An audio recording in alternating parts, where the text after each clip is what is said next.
My brother is the one I need to win over. As long as he celebrates my birthday with me before I turn 18, the mission will be considered a success. But my brother hates me. He hates me because my birth caused our parents' death. He has cursed me more than once. Leah, why wasn't it you who died back then? I never dared to hope that he would celebrate my birthday with me, until the day I turned 18. This is the last chance. I mustered up my courage and carefully called him, brother.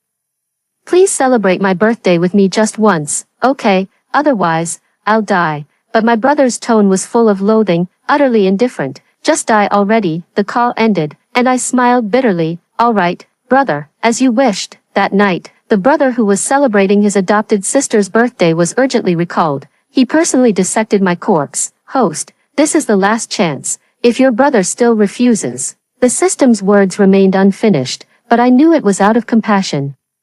After all, the system has been with me since I was born. We've spent 18 years together day and night. Even a cold machine has developed feelings, yet, my only brother still hates me so much. She pursed her lips slightly, summoning all my courage. I dialed my brother's number, but what came through was Winnie's cheerful voice. Leah, what's up? My heart tightened. Winnie, the sister, adopted by my brother from the orphanage. But in his heart, Winnie must be his real sister.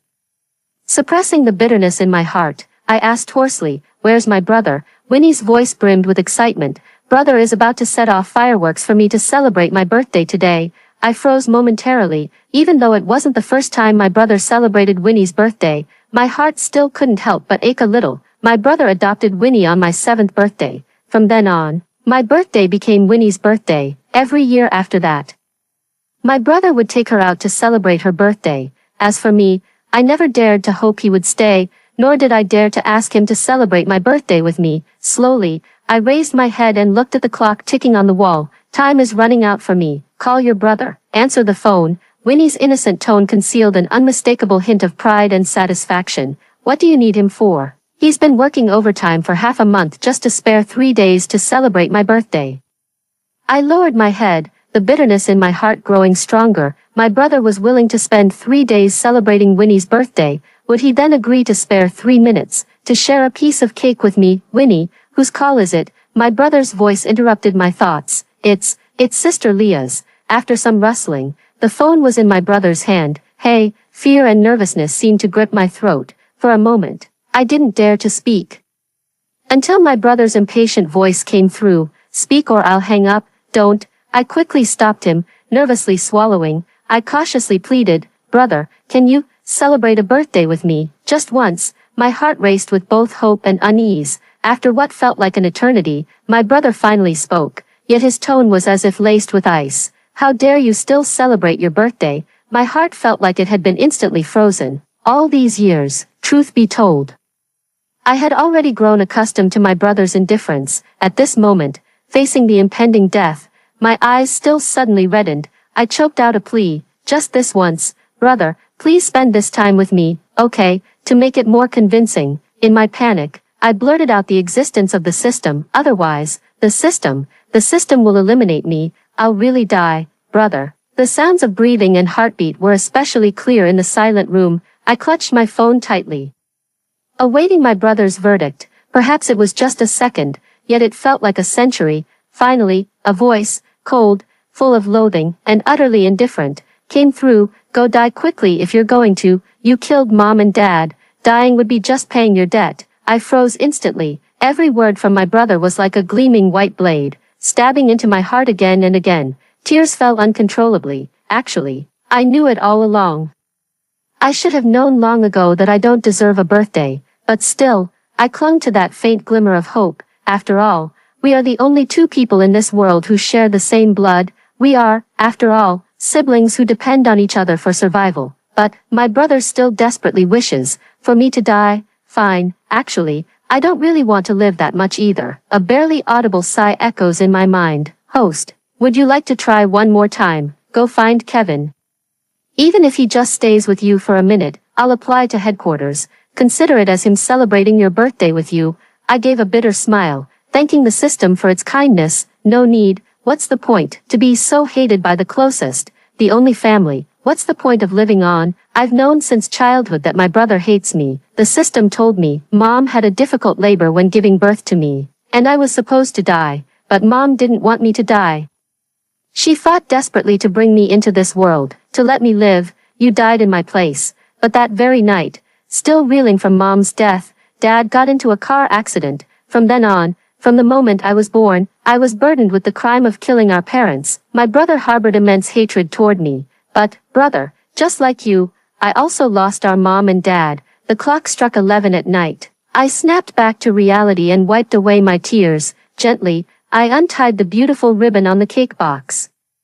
I removed the transparent lid. The sweet aroma of cream fills my nostrils. Before I die, I want to taste a birthday cake. After all, I've never had a birthday cake before, and now, I never will. I took out the 18th birthday candle and gently inserted it into the cake. Then, I pulled out a lighter from the drawer. A breeze came through the window, and after several attempts, the candle still wouldn't light. I stood up and walked toward the balcony to close the window, but at this moment, a brilliant firework suddenly blooms in the ink-black night sky. A cascade of light pours down. So beautiful, I stand by the window, letting the night wind rush into my wide, thin dress, rush into my empty, desolate heart. One after another, fireworks rise, trailing silver tails. In the sky, a million meteors burst open, exactly 16 of them. Winnie, 16 years old this year. As the final sparks faded away, the drone-formed characters slowly ascended. 8 words: Happy birthday to my little sister. The wind is so strong, it makes my eyes ache. That's great, Winnie, loved by her brother, so happy. The wind howled in my ears as I took a step forward. In this lifetime, I've never been loved by anyone. Next life, never mind, let there be no next life. I took another step forward, my body leaned over the railing. Then, without hesitation, I leaned forward and fell straight down. Brother, goodbye. Because the floor was too high, my death was extremely gruesome, my soul floated in midair. I took one look and found it truly unbearable to behold. The face was a bloody mess, every joint in the body dislocated, skin separated from bone, like a dirty, broken, unwanted ragdoll. Fortunately, it was already late at night with few pedestrians on the road. Someone must have called the police. The wailing sirens grew louder as they approached. I looked up, watching the few lights that flickered on in response, and the people peering out from their homes. Host, it's actually not time yet. The system's tone carried a hint of reluctance. I knew it was referring to the fact that midnight hadn't arrived. It's fine, after all, half an hour doesn't make much difference, but I detected that your brother's car is heading this way. Perhaps he's coming back to celebrate your birthday with you. Is that so? I stared at my own ghastly, lifeless corpse encircled by police tape at the scene center. All I could think was, brother will be so happy to see me dead. The investigators were still documenting the scene. Sure enough, my brother's car drove in through the neighborhood gate. Host, your brother really came back. If you hadn't jumped off the building early, you could have completed the mission. The system seemed quite regretful. Yet, there wasn't much fluctuation in my heart, perhaps. After death, human emotions and desires fade away. My soul drifted uncontrollably toward my brother's direction. Brother got out of the car, followed by Winnie. She curiously stood on tiptoe, craning her neck to get a look at the scene. Brother pressed her head against his chest, his tone softer than I'd ever heard. Don't look, Winnie, it'll scare you. Winnie nodded obediently, snuggling in her brother's arms. But, brother, you promised to stay with me past midnight, with a doting expression. The elder brother gently ruffled Winnie's hair and comforted her. Be good, Winnie, I'll spend time with you after I finish my work. Pouting, Winnie muttered unhappily, it's all that jumper's fault. Why did they have to jump now? Of all times, my brother, upon hearing this, lightly tapped Winnie on the head. Winnie, the dead deserve respect. As a forensic doctor, it's my duty to perform autopsies to assist in investigations. So this is how it feels. My brother was merely recalled to perform the autopsy on my body, not coming back to celebrate my birthday with me. That's fine, that's fine. I wasn't holding out hope anyway. Winnie shook her brother's arm, burying her head as she muttered, I know, I just want you to spend more time with me. Her brother looked helpless as he pinched her cheek, floating in midair. I watched the two siblings displaying their deep affection. To be honest, I was quite envious. I have never acted spoiled with my brother, and he has never been this gentle with me before. Between us, there was only my brother's overwhelming hatred and my cautiousness. Brother was worried that Winnie might not be safe going upstairs alone. I said goodbye to my assistant and sent her home first. As soon as I opened the door, Winnie called out to me cheerfully, "Leah, we're back." She probably wanted to show off how beautiful the fireworks were and how spectacular the drones looked. Only darkness and silence in the room responded to her. Her brother silently flipped the switch. The light instantly illuminated the entire living room. His gaze swept past the birthday cake on the coffee table. He froze for a moment, then he slowly turned his gaze back, looking at the unlit 18 birthday candles on the cake. The ones I hadn't had time to light. Winnie saw it too. Ah, she covered her mouth in surprise. "Brother, today is also Leah's birthday. How about we wake her up and celebrate with her?" They thought I was asleep. My brother frowned almost imperceptibly. Then, with a displeased expression, he said, "How dare she celebrate her birthday?" I thought souls couldn't feel pain, yet my brother's words still struck my heart like an invisible fist. It's fine. Perhaps I haven't been dead long enough." Winnie couldn't help but curl up the corners of her mouth upon hearing her brother's words. When her brother turned his head, she quickly hid her expression out of guilt. Her brother's expression had softened as he faced Winnie. "Winnie, go back to your room and sleep first," Winnie responded, not forgetting to show concern. "Then, brother, when you're done, come back and rest early too." A breeze blew in, and Winnie hugged her arms around herself. Seeing this, her brother's gaze shifted toward the balcony. The window was wide open there, the white gauze curtains fluttering in the night breeze. "I'll go close the window." With those words, my brother strode toward the balcony. It was the place where I had jumped. "Brother, when will you realize that I'm already dead?" Stepping onto the balcony, my brother suddenly stops in his tracks. I don't know what he's thinking. I only see his fists suddenly clenched tight. After a long while, he slowly let go. The wind through the hallway brushed past him, then pierced through my soul. After a long pause, he finally closed the window. When he turned around again, my brother's expression had returned to normal. He walked up to Winnie and urged her to go to bed quickly. At the last moment, however, he called out to Winnie again, "Do you know what the system is?" I suddenly raised my head and looked at my brother in astonishment. "System? Is he asking about the system I mentioned to him on the phone? Why is he suddenly bringing this up? Did he think of something?" But then I shook my head. It's impossible. My brother hates me to the bone. So even if he's asking the system, it's probably just to find out what nonsense I'm spouting. Unexpectedly, Winnie replied, "I know." My breath instantly froze. My brother also lifted his eyelids slightly, staring at Winnie. She yawned and added in a drowsy voice, "Isn't it a computer system? Why are you asking about this, brother?" Her brother's eyes darkened slightly as he lowered his gaze. "Nothing." With that, he turned and walked toward the door. After taking just 2 steps, I stopped again. Then, I heard him speak somewhat awkwardly. "Tomorrow morning after Leah wakes up." My brother paused, his tone a bit stiff. "Tell her we'll make up for her birthday." I took 2 steps back in shock, finding it hard to believe. Did my brother just say he wants to celebrate my birthday belatedly? "Yes, host, your brother finally wants to celebrate your birthday with you." I found it both amusing and heartbreaking. What's the use now? Birthdays only last for that one day. A minute late, a second short, it doesn't count. It's too late. It's just too late. I only had time to see Winnie secretly roll her eyes.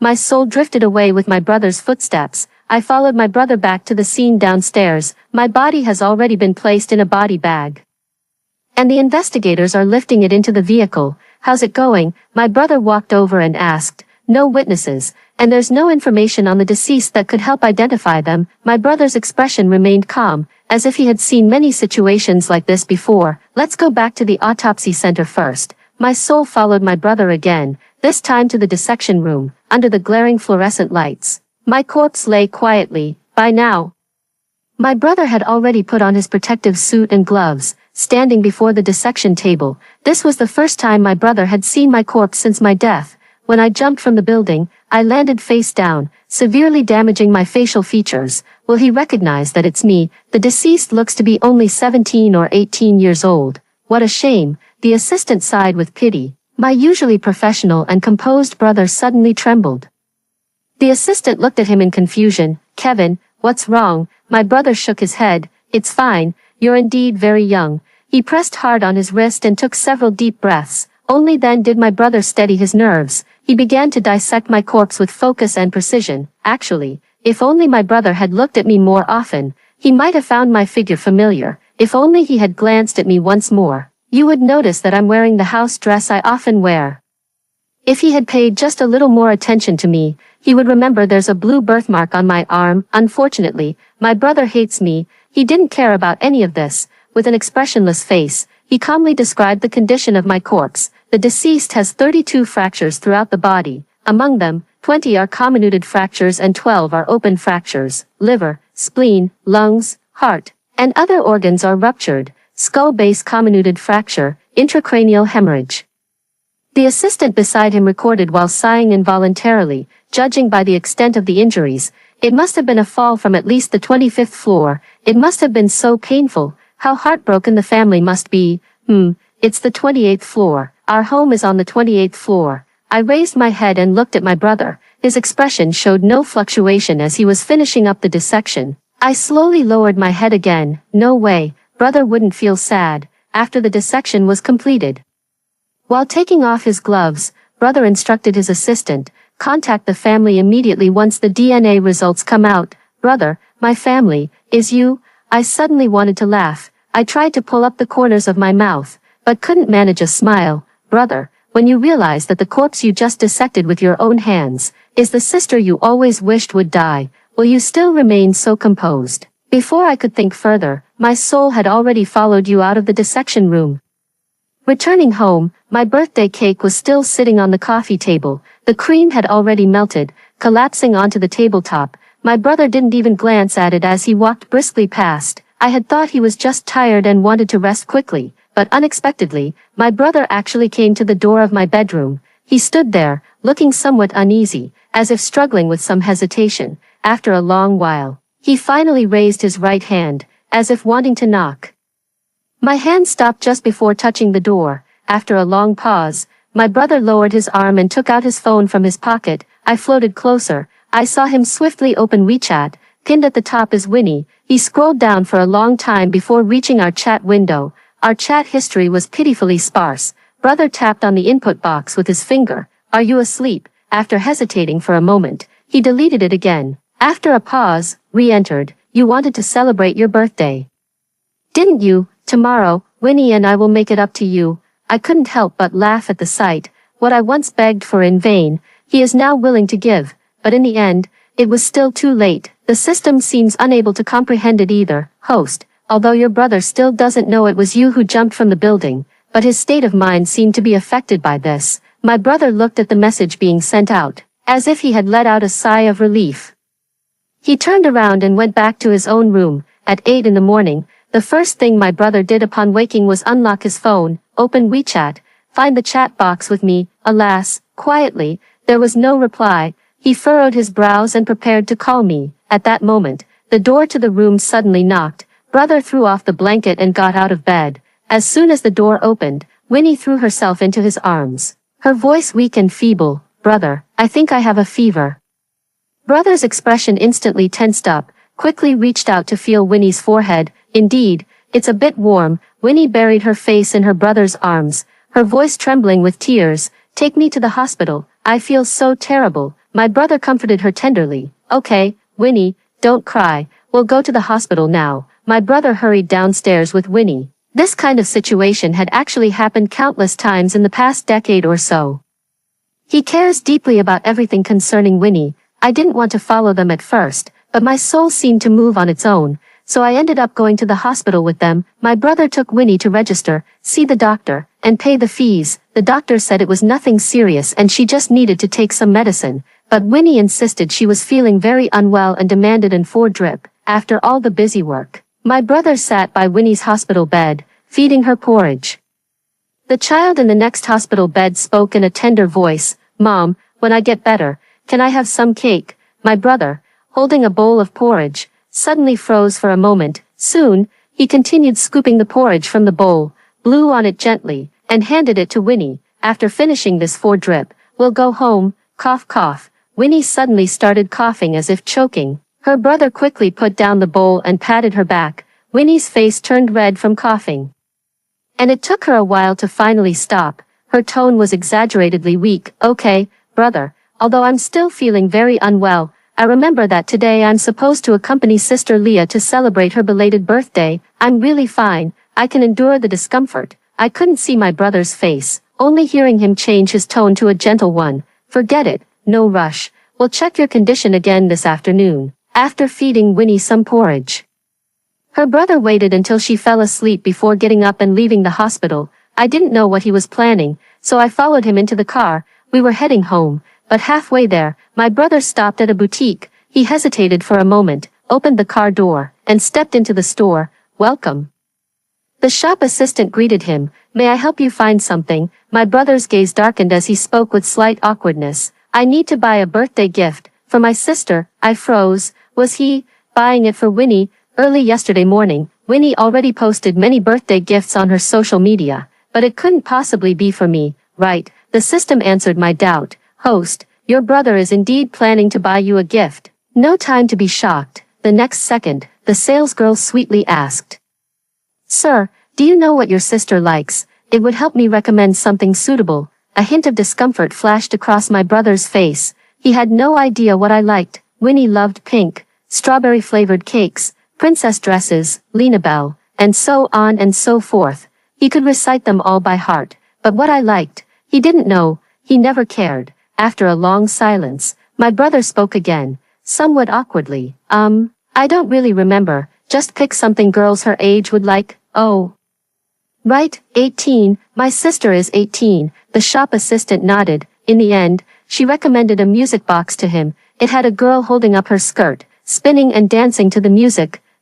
If I were still alive, I would have loved it. Unfortunately, I died. My brother walked out of the boutique holding the carefully wrapped music box. Then he turned into the cake shop next door. Same as before. He still doesn't know what flavor of cake I like, but this time, without much thought, he chose the cake covered with strawberries. He probably thought, since Winnie likes strawberries, I must like them too. But I'm not Winnie. I don't like eating strawberries at all. I'm Leah. What I like to eat are oranges. Just as my brother was driving home with gifts and a cake, Winnie called, Brother, where did you go? I suddenly threw up. I feel so sick. After hesitating for a few seconds, my brother turned the car around. Don't be afraid. I'm coming back right now.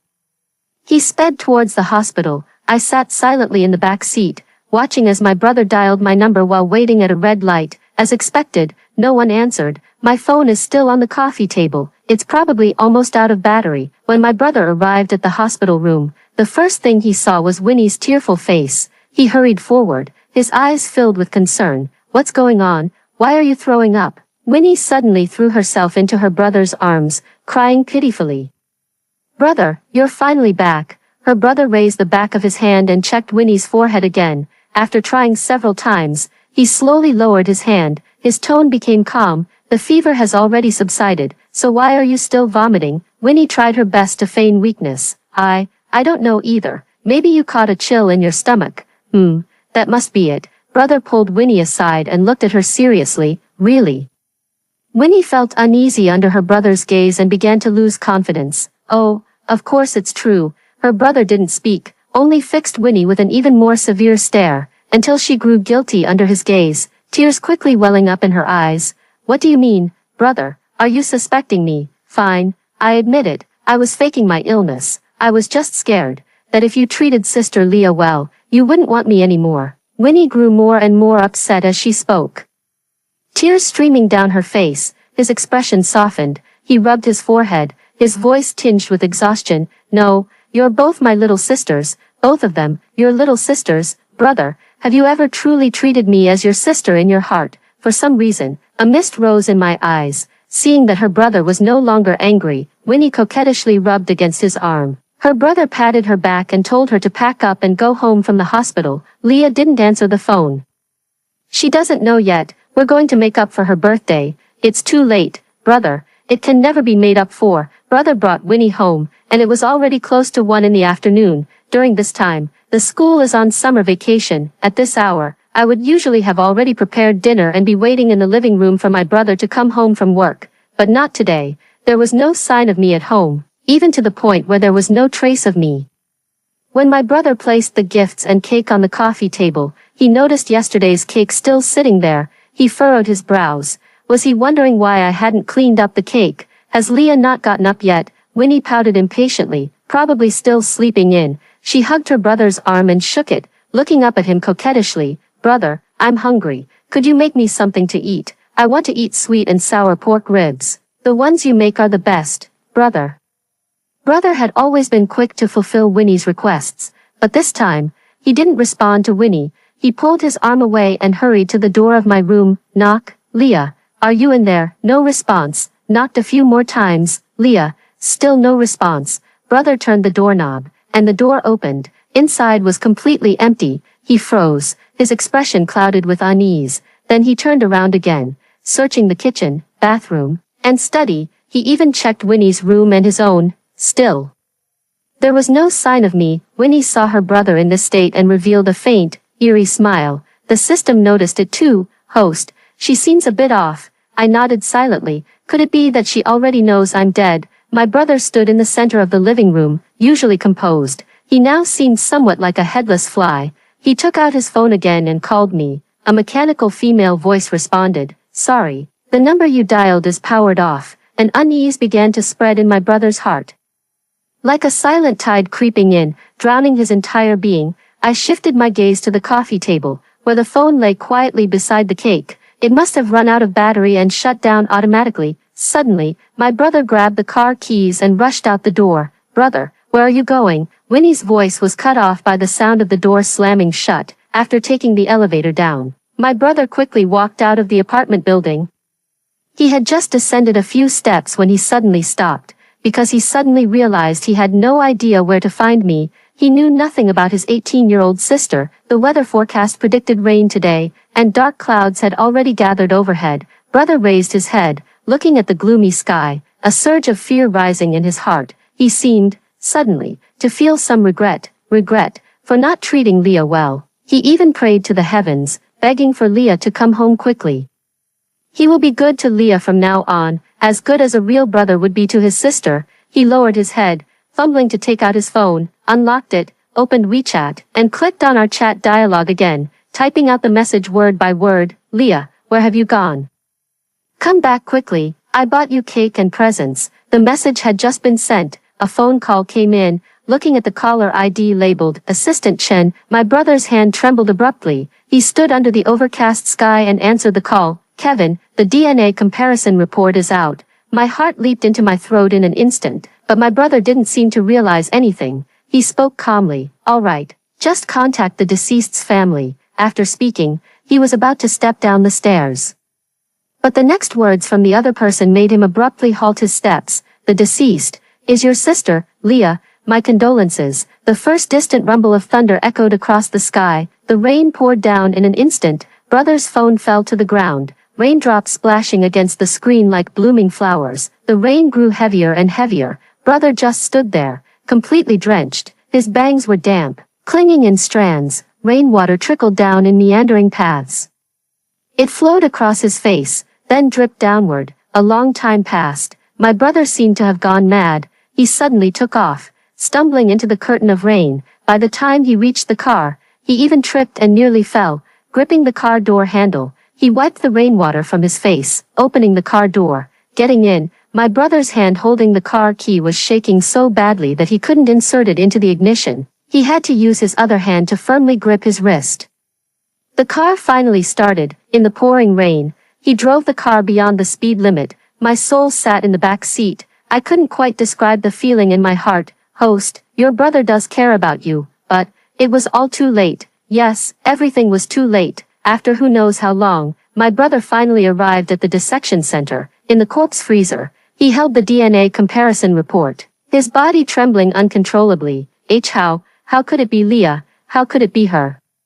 How is it really her? Assistant Chen's next words dropped another bomb on him. The autopsy report indicates it was suicide. Assistant Chen continued speaking, but my brother could no longer hear any of it. All that echoed in his ears was, it was suicide, suicide, suicide, suicide. What was he doing the moment Leah committed suicide? He was setting off fireworks and flying a drone for Winnie. What was Leah doing before she committed suicide? She was begging herself to celebrate her birthday with her brother. Please celebrate my birthday with me just once, okay? Otherwise, I'll die. But how did he respond? He said, if you want to die, hurry up and die. That was the last thing he said to Leah. If he hadn't said that cruel thing that night, if he had agreed with Leah, if he had come back to celebrate Leah's birthday, she definitely wouldn't have died. It was him who killed Leah with his own hands. It was him who personally pushed Leah off the 28th floor. Big Brother finally broke down.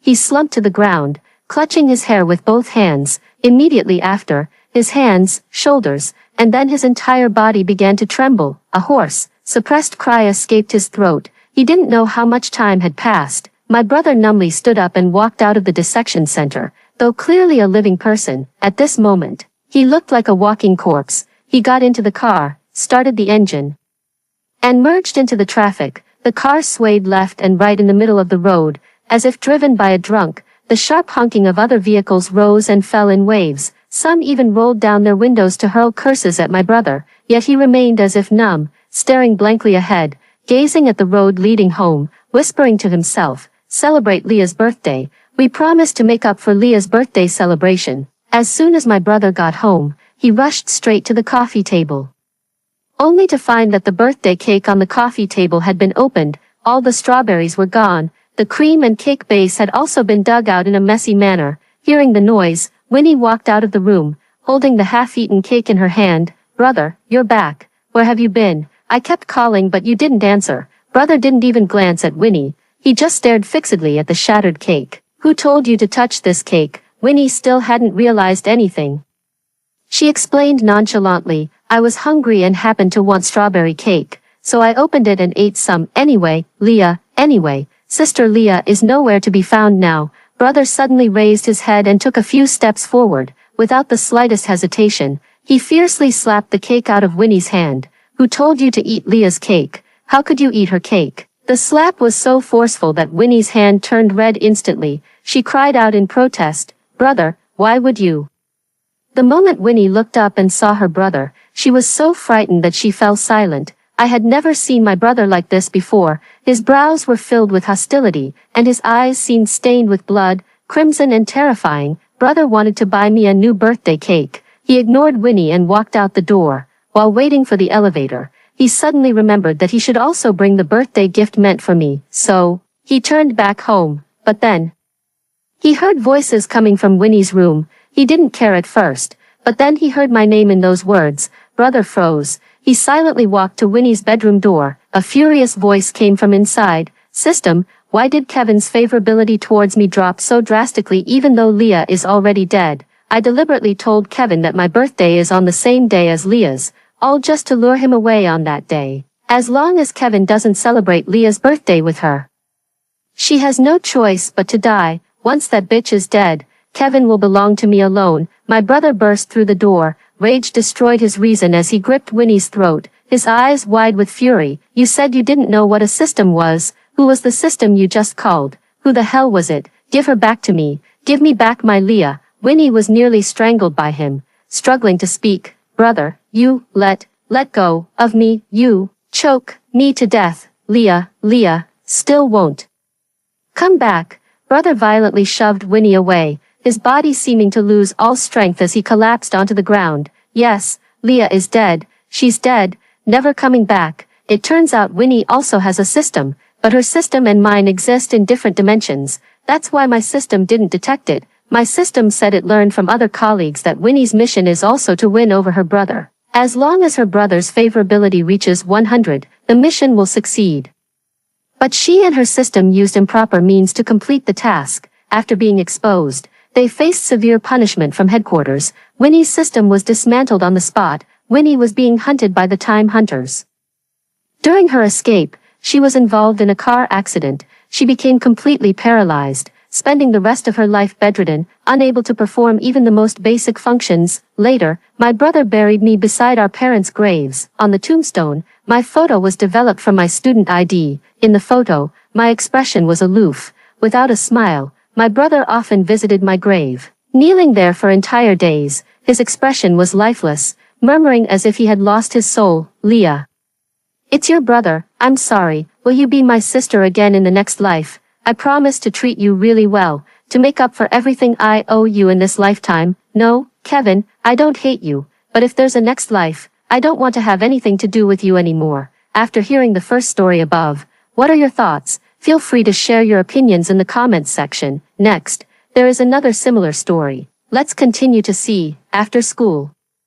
I was secretly collecting scrap when my brother caught me. His face paled for a moment, then he gently patted my head. Sweetie, I'm sorry, big brother will definitely make a lot of money in the future. But later, my brother underwent a complete transformation. To be the long-lost eldest son of a wealthy family, I barged into a high-end banquet, fell to my knees, and sobbed uncontrollably. Brother, please lend me some money, Mom is dying. But his face turned cold.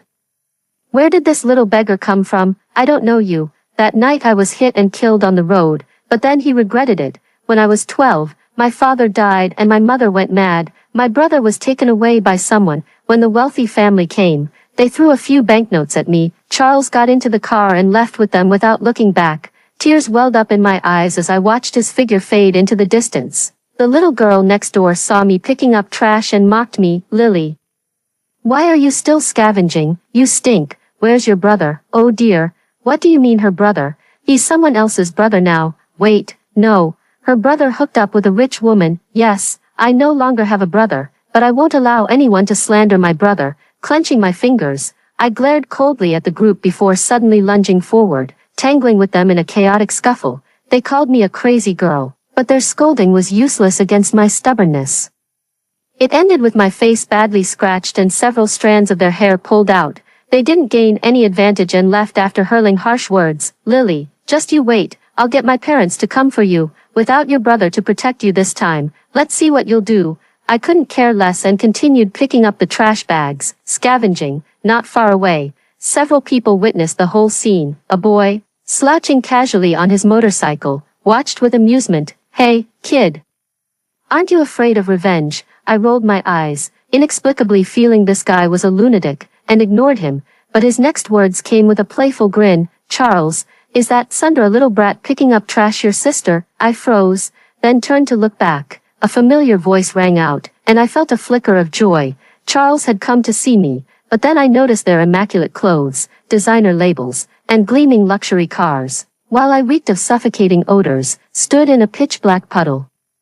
With several bags of uncollected trash scattered nearby, Charles looked me up and down with an air of indifference. I abruptly halted in my tracks. Despite my usual thick skin, my feet now felt as if they were rooted deep into the ground, unable to take another step. After a long pause, Charles responded coolly, you know very well, the only sister I have is Bella. That little beggar is not my sister. I half opened my mouth, but the word brother never came out. Brother has his real sister now. It's okay, I kept comforting myself, but when they left, that carefree guy on the motorcycle splashed water all over me. I couldn't dodge in time, my body exhausted and clothes soaked. When I got back, I sneezed violently. I'd caught a cold. Scratches crisscrossed my face like a grubby stray cat. I casually swallowed a few of Charles's leftover cold pills to cope, then started preparing dinner for Mom. Mom didn't recognize me. In her madness, she sobbed and wailed. Digging her fingers viciously into my arm, I endured the pain, bearing it with sheer will. I don't blame her. I know Mom is sick. I must work harder to save money for Mom's treatment. Thinking back to when Charles dropped out to work and earn money, he always came home exhausted. Over time, my heart ached for him, so after school, I secretly took time to collect scrap. One day, I took out the trash bag I had hidden earlier, perfectly avoiding my brother's usual route, and secretly rummaged through the garbage bin. But as luck would have it, Charles, exhausted from a long day, took a detour. I was caught red-handed. Seeing me acting suspiciously, his eyes narrowed. Lily, what are you doing? I hid in the bushes, but he still found me. Charles strode over, pulling out several scattered bags of trash. I clenched my fingers, anticipating his inevitable outburst, for Charles constantly reminded me to study hard, exceptionally strict, hoping I would go to college and achieve success in the future. Brother, even if you're going to scold me, I have to say it. You're always so exhausted. I want to help you. I bit my lip hard, widened my eyes in protest, refusing to admit defeat. But Charles's eyes turned red. No wonder, you haven't asked me for money in a long time, he cried, his face pale, his voice hoarse yet gentle. Sweetie, I'm sorry. Just wait until your brother makes it big someday. He patted my head. And my eyes slightly moistened as I lifted my face. I believe in you. You're the best. My brother can do anything. Should I drop out of school? Life is too hard. Can't afford medicine for mom, and tuition fees are uncertain. Every aspect of daily life, food, clothing, shelter, and transportation, is uncertain and requires money. The money given by my brother's family was stolen by someone with ill intentions, leaving only a little, which won't last long. I had an idea.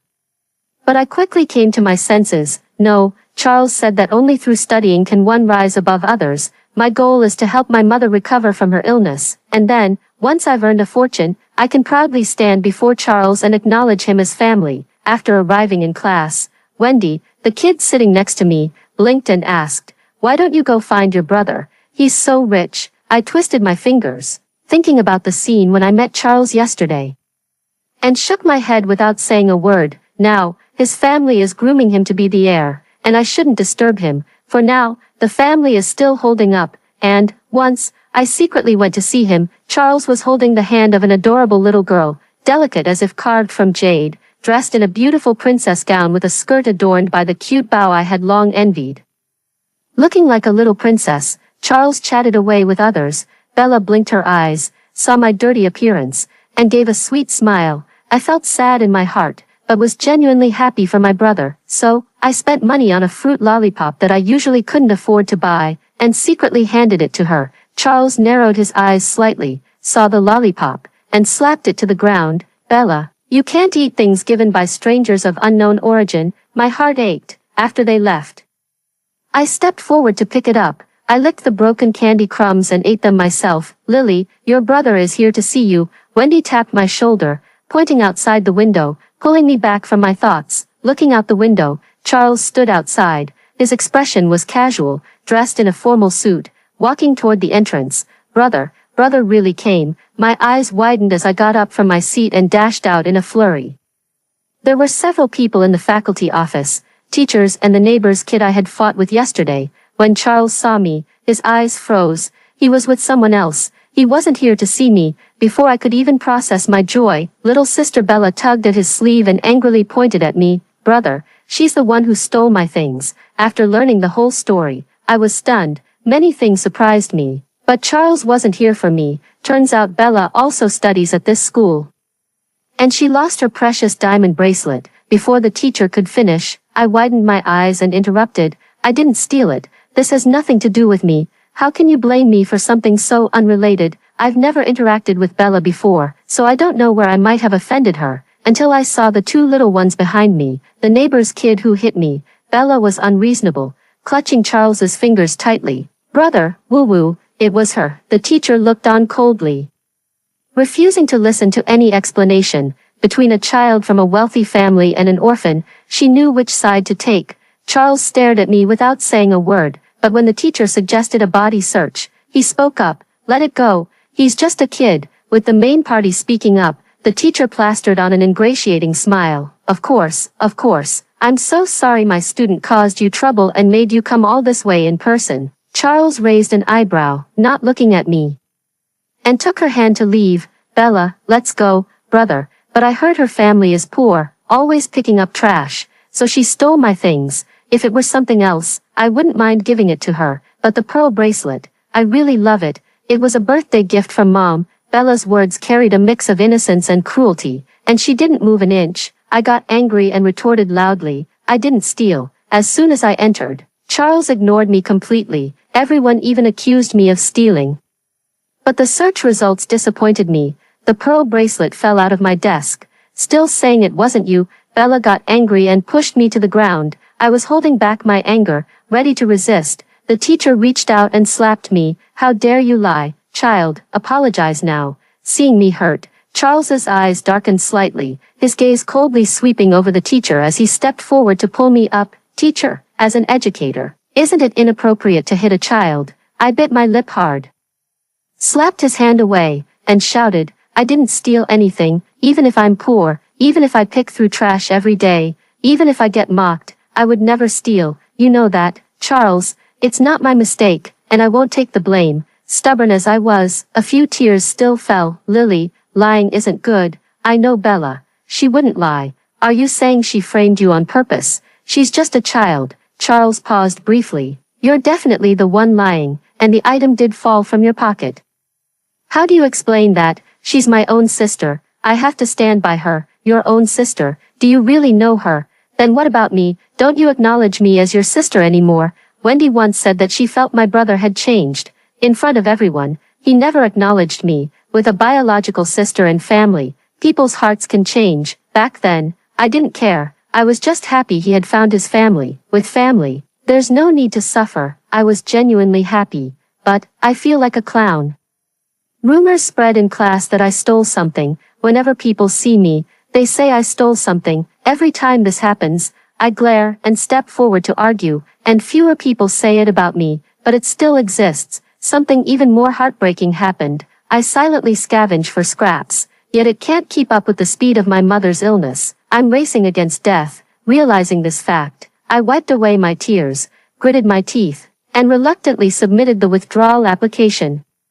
The moment I handed it over, my eyes reddened, and I wanted to take it back. Don't want to drop out. Do you need more time to think about it? Thinking of my critically ill mother, I shook my head and handed it over. I had clearly considered asking Charles for help, openly telling him I hadn't stolen anything. I sneaked into the mansion, but because of my filthy appearance, the guard mistook me for a beggar and chased me away. Hiding under a big tree, I refused to leave.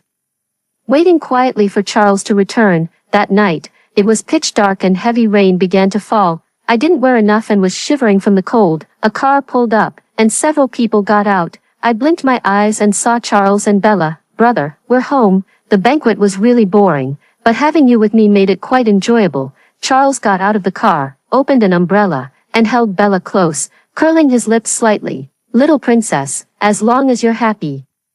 Bella wrapped her arms around Charles's neck. Brother, weren't you upset the day before yesterday when that girl stole my things? I stopped in my tracks, frozen. I haven't heard Charles speak in such a gentle tone for a long time. Charles paused. No, if you've been wronged, I'll naturally stand up for you, but we can't target the wrong person. Bella was displeased, pouting. Brother, I'm not wrong. I don't lie. I forgave her. Didn't even tell Mom.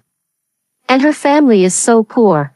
Clearly not from the same world as us. I won't blame her. I heard she was your former sister. As long as you don't side with her. Charles sighed and curled his lips. Close or distant, I naturally side with you. Bella wrinkled her nose. Brother, I saw vampires in the news. Those who, once their family becomes wealthy, keep sucking their blood. Could you see her less in the future? What if she tries to extort money? Charles remained silent, which was tantamount to acquiescence. After hearing all the words, I opened my eyes wide and saw the servant open the door, bowing respectfully. Young master, young lady, please come in. The warm light inside cast beams of light, unable to reach the area where I stood.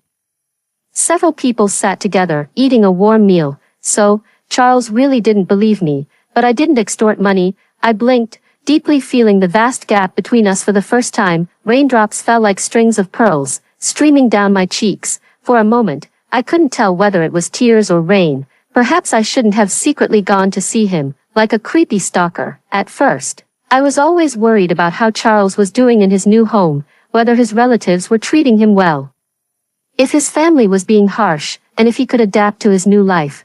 But it seems I forgot. These were never things I should have been concerned about. He doesn't need me. After dropping out of school, I desperately searched for part-time jobs, but I kept hitting walls. I was only 12 years old. No one dared to hire me. I really want to prove to them that I'm stronger than many adults. I can cook, clean, and am good at many things. But no one believes me. They look at me with disdain and tell me to leave. I can't find a job for now and wanted to continue scavenging, but I fell ill. Yesterday, I got drenched in the rain and rushed home through the downpour. I returned feeling dizzy and unwell, but my mother urgently needed care, so I had to cook first. Now I have a fever. I took the medicine and lay down in a daze. In my groggy state, I seemed to answer a phone call. A man's voice came from the other end of the line, deliberately lowered but unable to conceal the heavy anger. Lily, you've got some nerve. Who told you to drop out of school? If I hadn't called, I wouldn't have even known. Did you forget what I said before? When I woke up, it seemed like I had a wonderful dream. In the dream, I lashed out at Charles, pouring out all my grievances, resentments, and anger. Normally, I would never speak like that, but I was sick and finally vented my frustrations at him. I sniffled and sat up. They say that what you think about during the day, you dream about at night. Why should I keep thinking about him? Feeling a bit better now, I decided to go scavenging. Halfway through, a kind stranger told me that my mother had collapsed on the ground, convulsing uncontrollably, and seemed to be in critical condition. I froze, dropped the tattered items, and rushed home, only to find my mother lying unconscious on the floor. I panicked completely. I called for an ambulance, and she was quickly taken to the hospital, yet the doctor issued a critical condition notice, stating she was on the verge of death and urgently needed expensive treatment. I couldn't understand. How could someone who seemed fine suddenly be dying, even if she occasionally had episodes of madness? She had always been okay. Tears streamed down my face as I stood behind the glass. Mom, don't leave me. Dad and brother are gone. If Mom leaves me too, what should I do? I have to admit. In moments of extreme crisis, the first person I still think of is Charles. I need money. That night, it was pouring rain. I'm still sick, running desperately through the rain. I rushed to his house and barged in without hesitation, only to learn that he had gone to a banquet with Bella, so I hurriedly made my way to the venue. Arriving at the banquet hall, the air was filled with clinking glasses and lively chatter. Drenched and disheveled, I charged in like a filthy stray dog. Zeroed in on Charles's location, and dropped to my knees with a thud. Please, lend me some money, my mother is dying. My appearance caused a commotion, drawing everyone's attention. My God, where did this beggar come from? Where are the security guards? How did they let someone like this in? Everyone was dressed in glamorous attire, while I was the only one in tattered clothes, with disheveled hair and water droplets all over my face, looking utterly disheveled as I walked. Water dripped all along the way. Many people looked at me with disdain, keeping their distance. When she saw me, Bella wrinkled her nose, her expression displeased. Why are you pestering my brother again? All you do is ask for money. Charles's gaze froze. He stood up, walked over to me, and pressed his lips together. Lily, this isn't a place for you. Go back now. He reached out to help me up, urging me to leave. I pushed his hand away and continued to plead desperately. Mom is sick. I need money, otherwise, she'll die. You promised, brother, that you'd make big money someday. Lend it to me, and I swear I'll pay it back even if it kills me. But Charles got angry. Charles narrowed his eyes and spoke in a calm tone. Lily, I've given you quite a bit of money before, yet you keep finding new ways to ask for more. Now you're even using this kind of excuse and throwing a tantrum by dropping out of school. You're becoming more and more disobedient. I won't indulge you this time. My eyes reddened as I suddenly looked up. What money? I never received any. The security guard arrived and asked Charles if he knew me. Not far away, Charles's parents sat on the sofa, looking at me with unfriendly eyes, as if I were something dirty or a heinous criminal. His parents didn't like me. Charles's words were like a final ultimatum to me. His face turned cold. Where did this little beggar come from? I don't know them. The security guard grabbed me and also said, please leave. No, no. Brother, I need money. I need money. My mom is dying. Please, lend me some money. I'm not lying to you. I cried, shouting and screaming, acting like a complete mad child, being dragged to the door. Just lend me a little bit. Before leaving, I heard many people asking about me. Charles smiled dismissively. Someone I don't know. He wasn't even willing to mention his sister, as if utterly disappointed, but with my vision blurred by tears and my mind in a daze. I inexplicably recalled falling ill as a child, how Charles had gently held me, teasing and coaxing, be good, little sister, your brother will earn money soon to buy you treats, get better quickly. Miraculously, my illness had vanished soon after, but now, I feel so terrible, my face is flushed, as if drunk, dizzy and weak, and so, I died, on a rainy night, while crossing the street. I didn't notice the flashing headlights. The car brushed past, and my frail body was crushed beneath it. The driver who hit me panicked and fled. Before leaving, he hastily buried me in the soil, clearly trying to cover up his crime. As a spirit, I found myself floating in midair. Perhaps my lingering attachment was too strong, or my desire to save my mother was too intense to fade away. Mom didn't die. Charles had alerted the hospital, and thanks to timely medical intervention, Mom survived. But I died. Life is just so dramatic, too bitter to bear. I'm both happy and sad.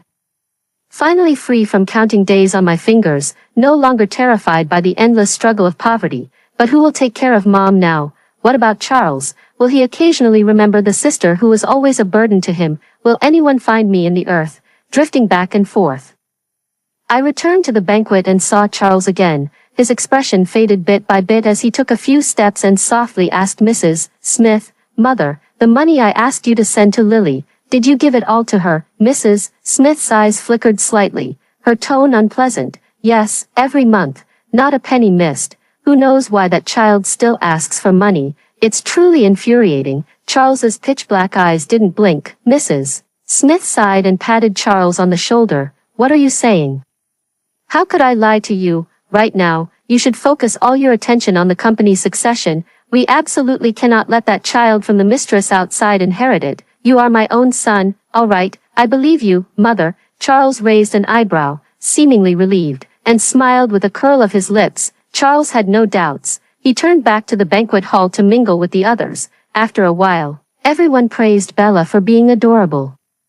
Charles smiled and took the opportunity to pick up Bella, spinning her around in a big circle. As she was set down, Bella's laughter rang out like silver bells, and someone handed her a cake, which she took a big bite of. I'm floating in midair, feeling a bit sad. I'm a little envious of Bella, so blissful. So many people love you, but me, no one would even remember me when I'm gone. After a moment, Charles slightly furrowed his brows, made a phone call that didn't go through, then put on his coat and walked to the back garden of the banquet, seemingly about to leave.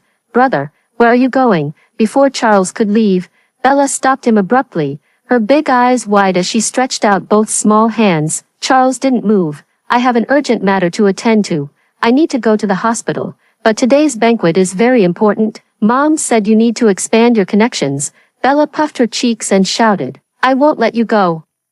Charles's gaze darkened slightly, his thin lips parting. "Bella, are you disobeying me?" Bella took a step back, but she still refused to admit defeat and shouted, "That sister stole things. She's a bad kid, and she always secretly follows you. Just now, she even asked you for money." Charles, who was usually good-tempered, had a slight change in his expression. He crouched down and asked, "Do you really think she stole those things?" Seeing that she couldn't win the argument with Charles, Bella resorted to crying like a spoiled child. Charles gently touched the top of Bella's head, pursing his lips, aching. "Someone who secretly gives you candy could never be a bad kid, but a child who lies is a bad child." Bella blinked her big eyes and cried even harder. She watched Charles's retreating figure. Charles passed by and went to the hospital. As he sped across the road, driving past the street where I had been fatally hit, he noticed police officers passing through the area. He glanced at them curiously before quickly looking away. When he saw my mother, who had been successfully resuscitated, Charles paused for a moment before stepping inside. I watched as Charles, just like before, gently touched my mother's hair. I remember the first time my mother went mad, how she hurt me in a frenzy. I cried and ran, helpless. Seeing me being beaten, Charles quickly held me in his arms. His embrace warm and solid. He didn't fight back, just gently held me and said, "Lily, it's okay, Mom is just sick." I wiped my tears and said, "But it hurts so much." It's okay, Big Brother is here." I heard Charles sigh, and later he went to work to earn money to support the family, squeezing out every penny to pay for my education. I went to school, but every time I saw my brother come home, his face was exhausted. Once, I used the money I had saved for a long time to visit him at the construction site, only to see the boss scolding him harshly. I felt both angry and heartbroken, and later I started collecting scrap to help share his burden. I thought he had forgotten us, but now, when he sees our mother, a gentle expression finally appears on his face. Yet Mother, in one of her rare moments of clarity, murmurs in her sleep, calling out my name and my brother's. Charles looks moved, hesitates for a moment, but still decides to leave. When someone by his side asks about me, "Young master, shall we wait for your sister?" He rubbed his temples, fell silent for a moment, then handed the money to the security guard. "Forget it, I can't see her right now. Stay here, go find Lily, and make sure she returns safely. Call me when she's back. When she does, you must personally give her this money and comfort her." Charles didn't wait for me. I wanted to cry, to grab his hand and beg him to look for me. There were so many things I wanted to say. He didn't know I wouldn't be coming back.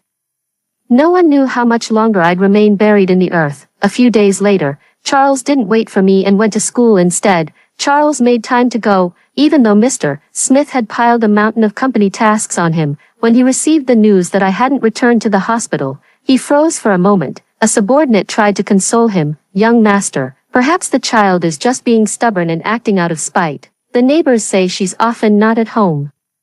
Always running off to play and fool around. Quite wild, really. Who knows where she goes? You can't indulge a child like that." Charles smiled faintly and nodded. I remember you used to be by my mother's side, didn't you? You're absolutely right. But who are you to teach me how to handle things?" His calm remark instantly made the subordinate tense, who quickly lowered his head and apologized. Charles's expression turned cold as he dismissed all the tasks. Though I could tell he was somewhat agitated and angry, he followed the path, passing by many of the secret spots I used to frequent, but found no trace. Later, Charles went to the school. I discovered that the teacher who once taught me had inexplicably resigned. The new replacement teacher knew nothing about me and only said to Charles, "This child dropped out a few days ago." Charles knew I had dropped out, however. When he asked me if I had ever returned to school and the reason for dropping out, the teacher was at a loss and could only shake his head. "That child is an orphan, and I don't know much about her. She probably didn't come back," including the matter of dropping out. "She made the decision on her own." I could tell she didn't seem to want to drop out, and I even tried to persuade her to stay, but later it seemed she had made up her mind, not getting the answer he wanted. Charles's expression darkened, and he unconsciously clenched his fists at his sides, but as he reached the door, he turned back to look at the teacher. "Teacher, Lily has a family. She's not an orphan. She has a mother and an older brother." "Brother? Why did you only admit now that you're my brother?" I cried, reaching up to wipe my tears. But I don't know if ghosts can even shed tears. When Charles was little, he loved teasing me, especially when he sneakily stole the small cake I had hidden in the cabinet, the one I adored so much that I saved it for ages. Reluctant to eat it, I rummaged through everything, yelling in frustration. Later, when Charles saw I couldn't find it, he leisurely returned it to me and said with a smile, "Here, since you once sneaked out far without me noticing, now it's your turn to feel a bit of worry." What Charles didn't know was that I had saved it for him on purpose, so I stuffed it right into his mouth.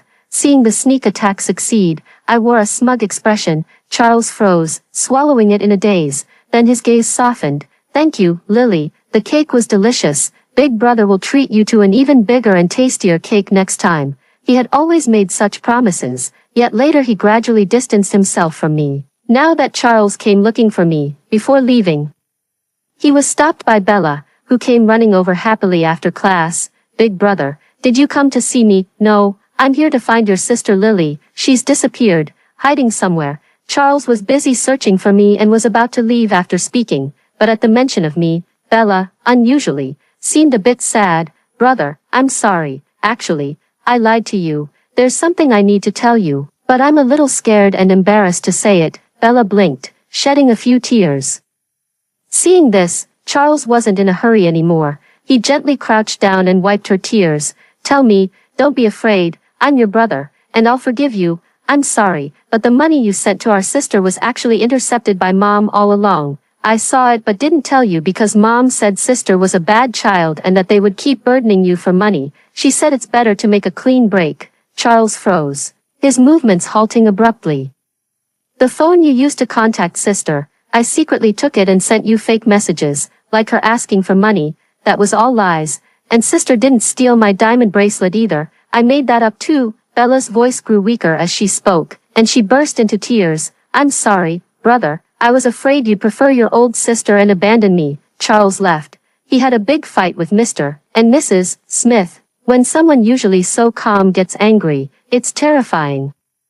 I couldn't understand much of what was said because my form began to dissipate, growing increasingly indistinct. But the gist was that Charles ignored me because of my recent inheritance of the company. The only words I understood were, "We agreed before to send money to Lily regularly. During this time, I'll focus on my studies, pretending not to know her. Once I successfully inherit the company, I'll bring her home too. You just can't tolerate her, but she's just a child." Mrs.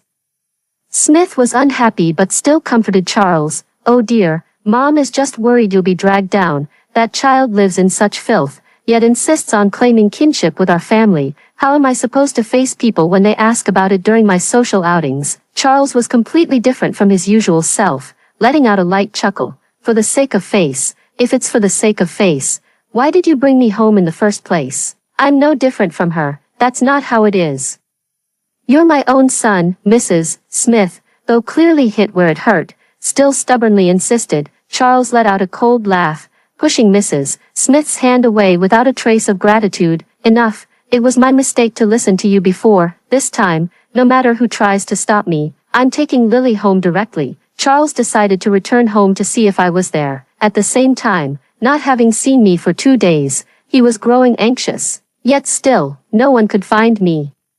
He was still determined to take me back to his new home, but even if I were to come back to life, I would loudly tell him, I don't want to go there, to that place where no one welcomes me, from beginning to end. I remember the night I crashed that high society banquet, the look of disdain on their faces. I'd rather stay in my little shack, scavenging for scraps every day. Why humiliate myself like that? Charles returned home once more to find the house bare and empty.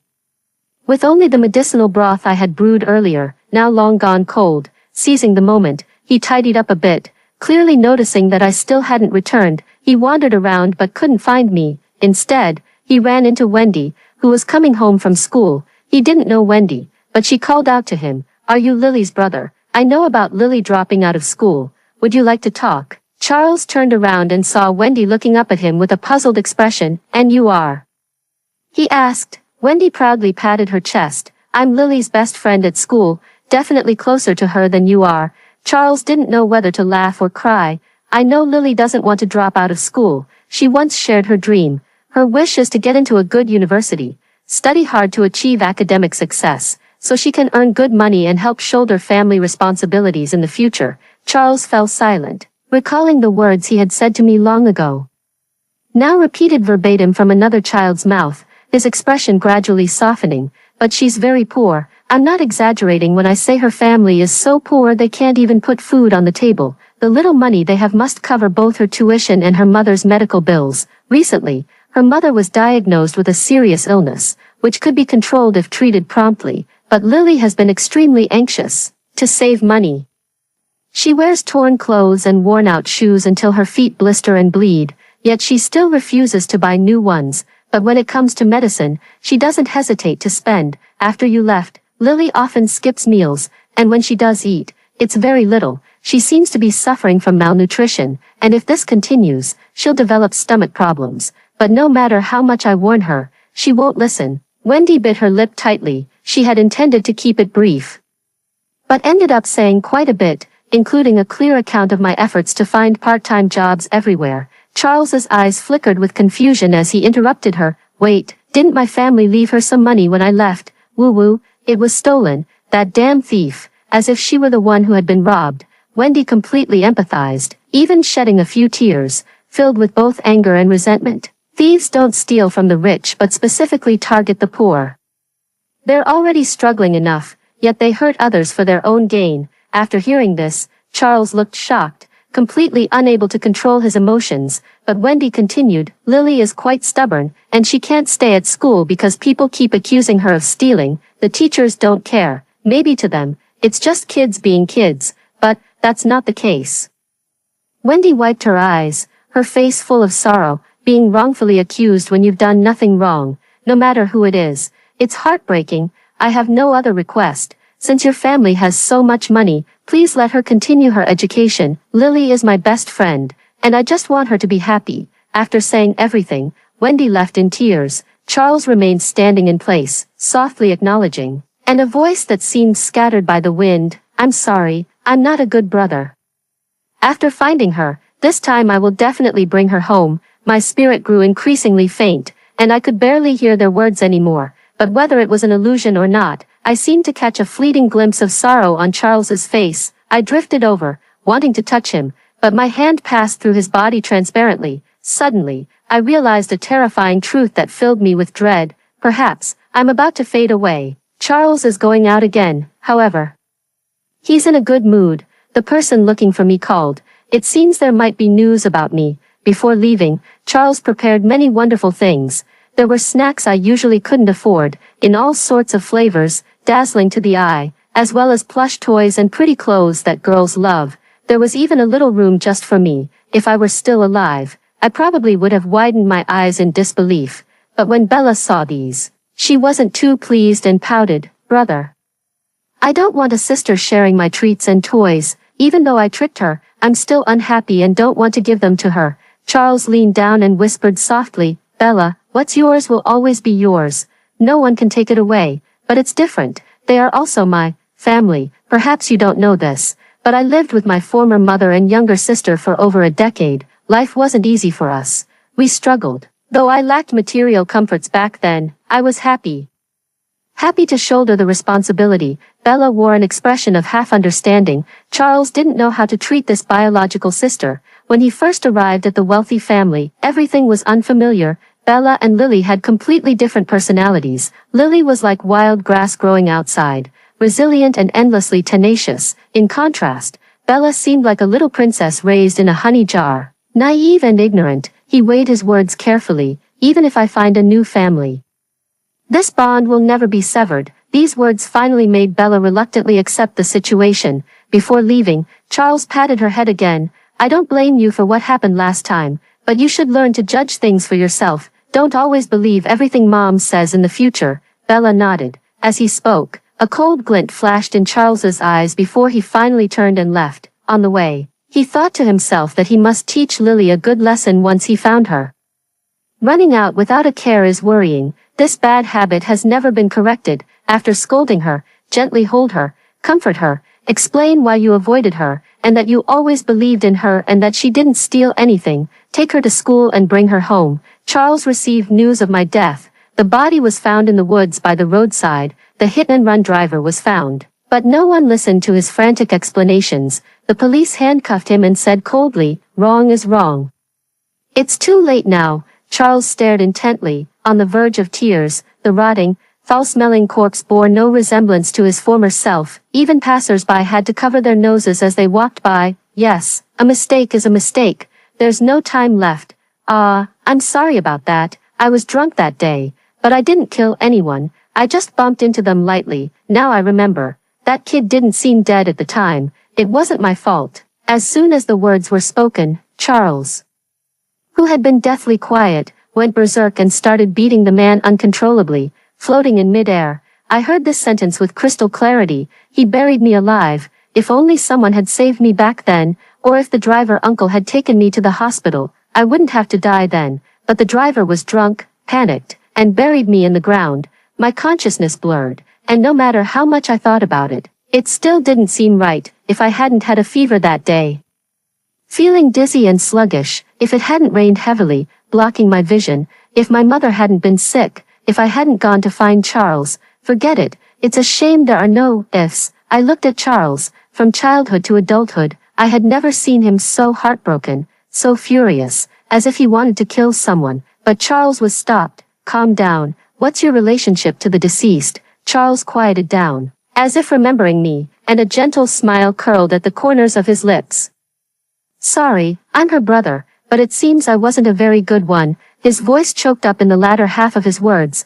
Watching him cry, I recalled how I had once rejoiced at no longer needing to fear financial insecurity every day, feeling exhausted by life yet strangely happy about it. But now, for the first time, I felt a surge of resentment. Life is hard, but that's okay. If only I were alive. Charles announced his renunciation of the company's inheritance, choosing instead to work part-time every day, returning to my previous life, balancing work and school while occasionally taking care of Mom. Some called him foolish, but he just laughed it off. My last memory was seeing Charles taking care of Mom. When I finally faded away, he leaned against the window, smiling, as he cut an apple for Mom. Mom still didn't recognize anyone, but occasionally murmured my name. I hoped he would forget me, but when my name was mentioned, his knife slipped and cut his finger, drawing blood. Charles always becomes unusually silent. My spirit was unstable, and as I left, I saw Charles seem to sense something, raising his eyes to glance at the sky. I couldn't bear to leave, so I called out to him one last time, "Brother." Charles tremblingly raised his hands, but when others asked him about it, he withdrew them and shook his head in silence. "It's nothing." Maybe I was hallucinating. It's not an illusion, it's me speaking. Goodbye. Brother, after hearing the two stories above, what are your thoughts? Feel free to share your opinions in the comments section. Looking forward to hearing from you. If you liked this story, don't forget to like it, share it, and subscribe to my channel. See you next time.